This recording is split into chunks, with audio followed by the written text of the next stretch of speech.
हे learners, मैं विश्वजीत आपका स्वागत करता हूं ल्यूमेंस एकेडमी में। जैसे कि हमने पिछले लेक्चर में देखा रिफ्लेक्शन और उसके कुछ क्वेश्चंस भी बनाए, और आज का जो हमारा टॉपिक है वो है हमारा रिफ्रैक्शन, जो कि बहुत ही इम्पॉर्टेंट टॉपिक है। रिफ्रैक्शन हमें बहुत ध्यान से पढ़ना है, इसके बेसिक कॉन्सेप्ट को अच्छे से समझना है, क्योंकि बिना रिफ्रैक्शन जाने हम लेंस को नहीं समझ पाएंगे। इसीलिए हमें रिफ्रैक्शन अच्छे से समझना है। तो जैसे कि बेसिक से स्टार्ट करेंगे, क्लास 10th में हमने क्या क्या पढ़ा था उसकी भी बात करेंगे। धीरे धीरे हम लोग आगे जो जो पढ़ना है उसके बारे में बात करेंगे, लेकिन जो भी बात करेंगे वो डिटेल में बात करेंगे, कोई भी चीज़ स्किप नहीं करेंगे। तो चलिए देख लेते हैं रिफ्रैक्शन होता क्या है। अगर हम रिफ्रैक्शन की बात करें तो रिफ्रैक्शन का डेफिनेशन होता है when light ray passing through rarer medium to denser medium, then it bends towards the normal and vice versa. This phenomena is known as refraction of light. This phenomena is known as refraction of light. अब ये है क्या? कहने का मतलब ये तो definition था बेसिकली, लेकिन अगर हम इसकी बात करें कि ये है क्या, इसको समझे कैसे, इसका मतलब ये है कि जब भी लाइट रे डेंसर मीडियम से रेयरर मीडियम से डेंसर मीडियम में जाए तो लाइट रे क्या होता है, बेंड कर जाता है।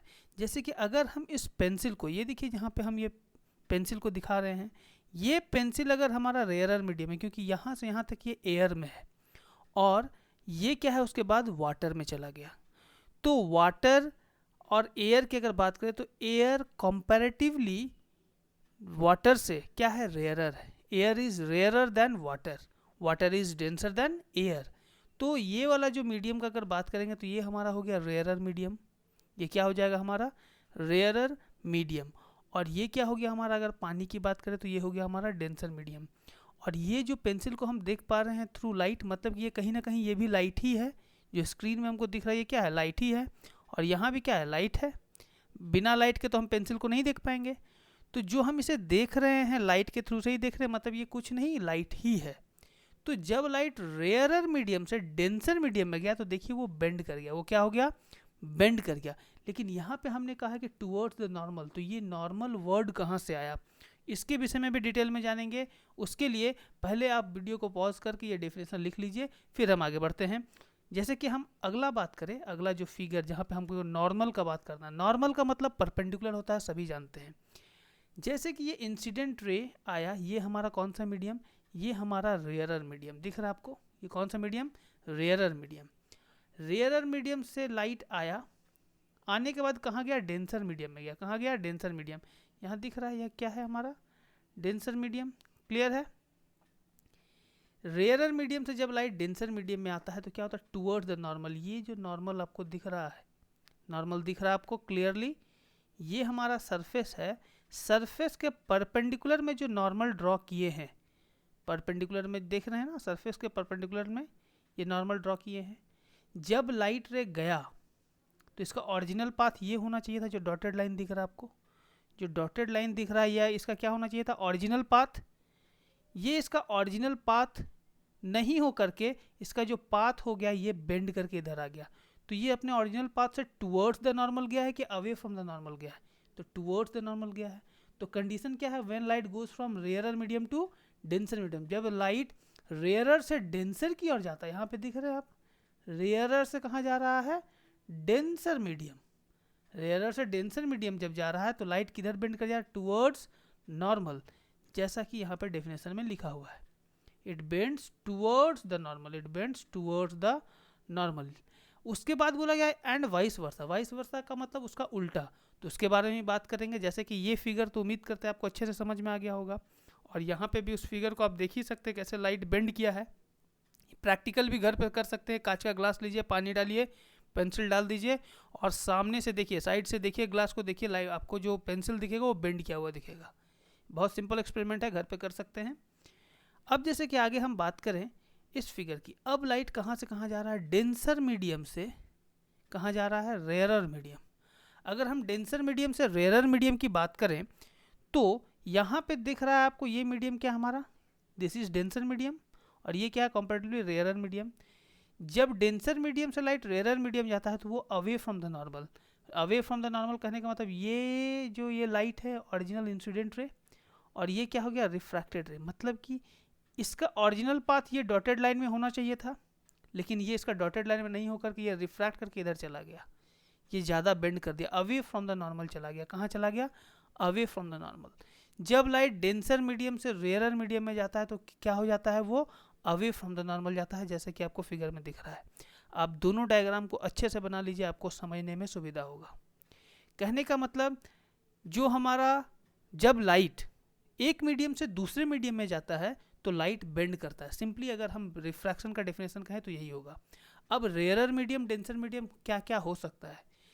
तेल भी हमारा oil is also a medium, पानी भी मीडियम है, एयर भी मीडियम है। इसी तरह का डिफरेंट टाइप्स का मीडियम हो सकता है। मीडियम बहुत तरह का हो सकता है, इसीलिए मीडियम क्या है, कोई रेयरर होगा तो कोई डेंसर होगा। अगर हम पानी और तेल का बात करें तो पानी तेल में कोई एक रेयरर होगा, कोई डेंसर होगा। अगर हम डायमंड और पानी की बात करें तो डायमंड भी एक मीडियम है और पानी भी एक मीडियम है। वहाँ पे डायमंड का रिफ्रैक्टिव इंडेक्स ज़्यादा हो जाएगा। अब रिफ्रैक्टिव इंडेक्स जब मुंह से निकल गया है तो इसको हम बाद में डिस्कस करेंगे, अभी इसके बारे में उतना चर्चा नहीं करते हैं। तो यहाँ तक उम्मीद करते हैं कि आपको मीडियम के बारे में समझ में आ गया होगा, कौन सा रेयरर होता है, क्या डेंसर होता है। जब लाइट रेयरर से डेंसर, अब डेंसर कहने का मतलब क्या, जहाँ पे घनत्व ज़्यादा हो, जहाँ पे लाइट इजीली पास नहीं कर पाए, एक ऐसा मीडियम जहाँ पे लाइट इजीली पास नहीं कर पाए उस मीडियम को डेंसर कहेंगे, और एक ऐसा मीडियम जहाँ पे लाइट इजीली पास करे उसको कहेंगे रेयरर मीडियम। जहाँ से इजीली पास करे वो हो जाएगा रेयरर मीडियम। तो चलिए यहाँ तक तो रिफ्रैक्शन समझ गए। अब जो हम बात करने वाले हैं वो है हमारा लॉज ऑफ रिफ्रैक्शन। बहुत ध्यान से देखिएगा, लिख लीजिएगा, ठीक है। चलिए देख लेते हैं। अगर हम लॉज ऑफ रिफ्रैक्शन की बात करें, लॉज ऑफ रिफ्रैक्शन, तो पहला लॉ क्या कहता है? The incident ray, the refracted ray and the normal all lie on the same plane. क्या बोला है? The incident ray, the refracted ray and the normal all lie on the same plane. जैसा कि definition आपका एक law था reflection का, वैसा ही दूसरा भी है यहाँ पे रिफ्रैक्शन का, वही चीज़ है, सेम टू सेम लॉ है। तो इसके विषय में अगर हम बात करें, इसको देखना चाहें तो चलिए हम देख लेते हैं। यहाँ पे ये अगर इंसिडेंट रे है, ये अगर हमारा रिफ्रैक्टेड रे है, और ये अगर हमारा नॉर्मल है, दिख रहा है क्या? ये तीनों एक ही प्लेन पे नहीं है, स्क्रीन हमारा प्लेन है। हम पिछले क्लास में भी बताए थे, जब हम रिफ्लेक्शन पढ़ाए थे तो स्क्रीन हमारा प्लेन होता है। तो क्या ये तीनों स्क्रीन पे ही नहीं है? जो आपका स्क्रीन दिख रहा है, मोबाइल का हो या फिर लैपटॉप का हो, जो स्क्रीन आपको दिख रहा है वो आपका प्लेन हो गया, और इसी प्लेन में इंसिडेंट रे भी है, रिफ्रैक्टेड रे भी है और नॉर्मल भी है। उम्मीद करते हैं आपको क्लियर हो गया होगा। और ये हमारा इंसिडेंट एंगल, ये हमारा रिफ्रैक्टेड एंगल, इसके विषय में हम आगे बात करते हैं। ये पहला लॉ क्लियर। दूसरा लॉ का बात करते हैं। दूसरा लॉ होता है the ratio of sine of angle of incidence, the ratio of sine of angle of incidence of one medium to the sine of angle of refraction of another medium is equal to a constant. ये किसके equal होता है? ये ratio किसके equal होता है? Constant के, जिसका नाम क्या होता है? Refractive index. क्या नाम होता है? Refractive index. अभी मैंने बात किया था रिफ्रैक्टिव इंडेक्स का। कहने का मतलब ये साइन थीटा, मतलब साइन थीटा हम लेते हैं, साइन कर्व तो पढ़े ही हैं। तो साइन किसका एंगल लेंगे? साइन के साथ एंगल ऑफ इंसिडेंस। यहाँ पे देखिए, sine of angle of incidence, sine of angle of incidence to the sine of angle of refraction is equal to a constant. मतलब sine I by sine R, जैसे कि आपको यहाँ पे दिख रहा है, sine I by sine R equal to a constant. ये म्यू क्या हमारा है? कांस्टेंट है। इसी को हम लोग क्या कहते हैं? Refractive index. दिख रहा है आपको? इसको क्या कहते हैं? Refractive index. और ये जो पूरा सेंटेंस लिखा गया है ये स्नेल्स के द्वारा कहा गया था, इसीलिए इसका नाम पड़ गया स्नेल्स लॉ। क्या हो गया? Snell's law. इस दोनों लॉ को लिख लीजिए आप वीडियो को पॉज करके, बहुत ही इंपॉर्टेंट है। उम्मीद करते हैं आपको ये दोनों लॉ समझ में आ गया होगा।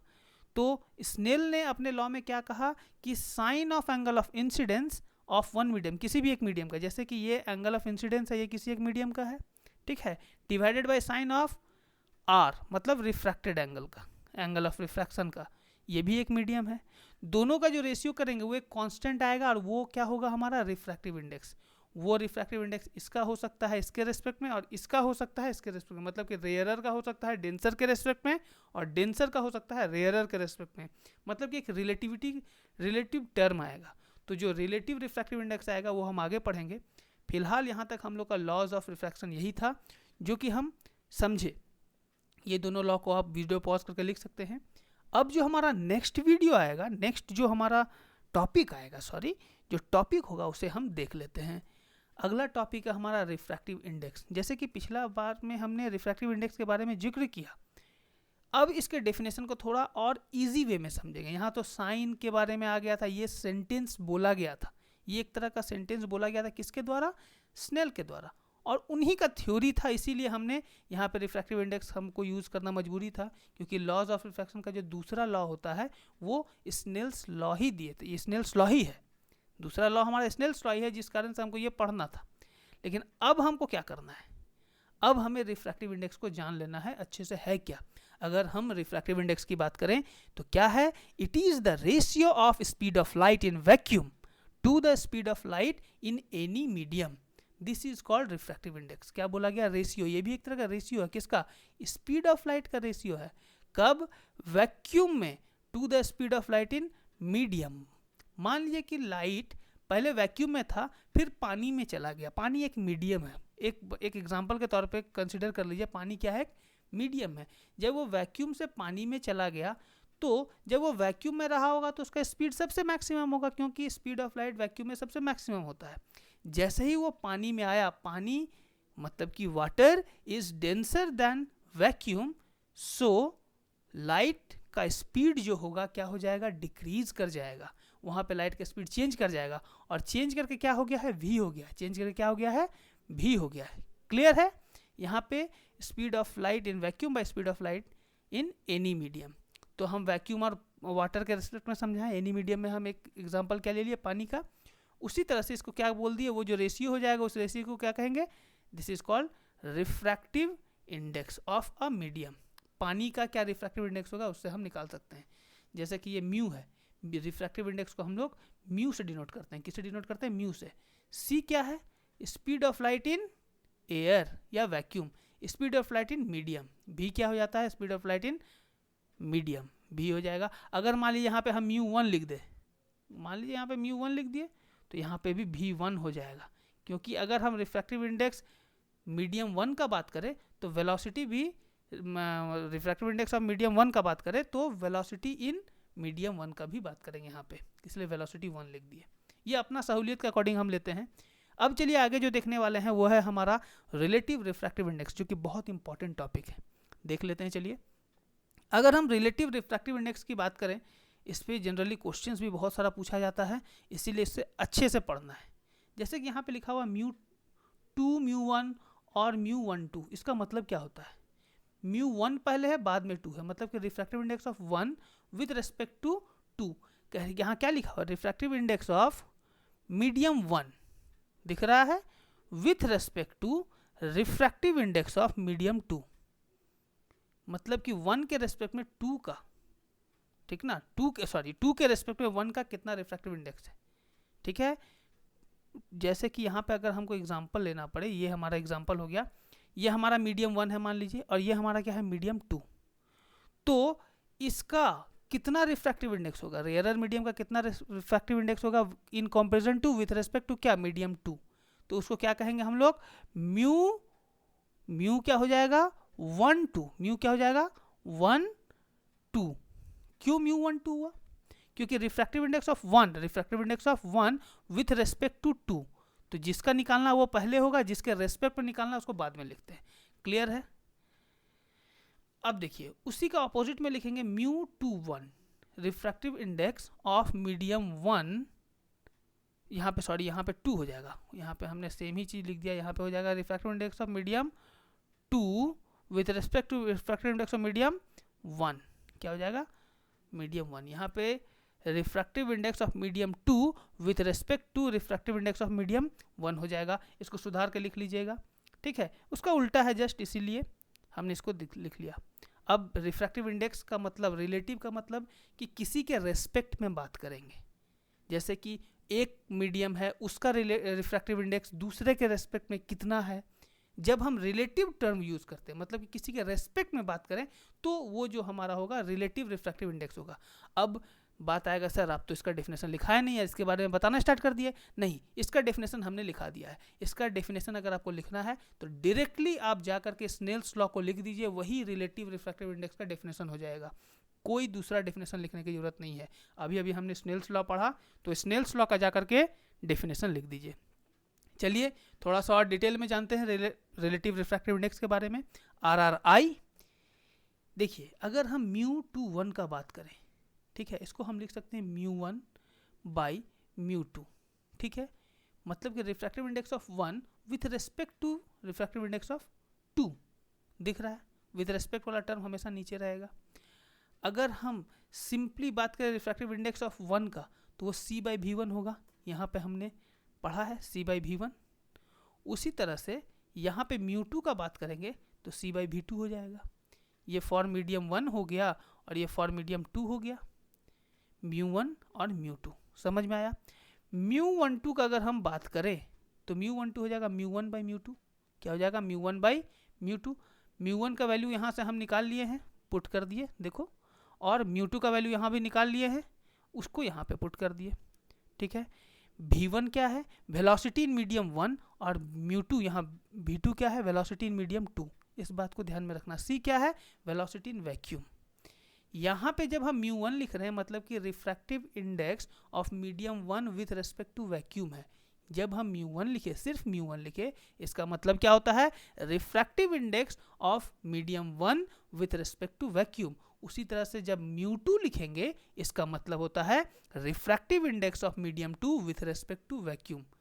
जब सिर्फ एक ही वर्ड लिखा हो 1 या 2, तो वो वैक्यूम के रेस्पेक्ट में लिखा हुआ है, इस बात को ध्यान में रखिएगा। उसके अकॉर्डिंग हम फॉर्मूला लिख लिए और यहाँ पे हमारा वैल्यू आ गया। जब μ12 को हम वेलोसिटी के टर्म्स में लिखना चाहे तो हम वैल्यू पुट कर दिए। जब सॉल्व करेंगे c जाएगा चांद पे ना जी, ये c गया और यहाँ से c गया, कहाँ जाएगा, चांद पे, मतलब कैंसिल हो गया। और ये जो v2 है, ये v2 ऊपर चला जाएगा, v2 ऊपर जाएगा ना, और ये v2 नीचे आ जाएगा, तो ओवरऑल क्या हो जाएगा, v2 बाई v1, क्या आ जाएगा, v2 बाई v1। मतलब μ12 refractive index of 1 with respect to 2 का अगर बात करें तो क्या हो जाएगा, v2 बाई v1। इसी तरह से आप μ21 का भी निकाल सकते हैं। μ21 नहीं निकाल सकते, बहुत आसानी से निकाल सकते हैं, μ21 निकाल सकते हैं। तो μ21 खुद से निकालिएगा, वहाँ पे v1 बाई v2 हो जाएगा। उस चीज़ को आपको लाना है, प्रूव करना है, खुद से कीजिएगा अभी।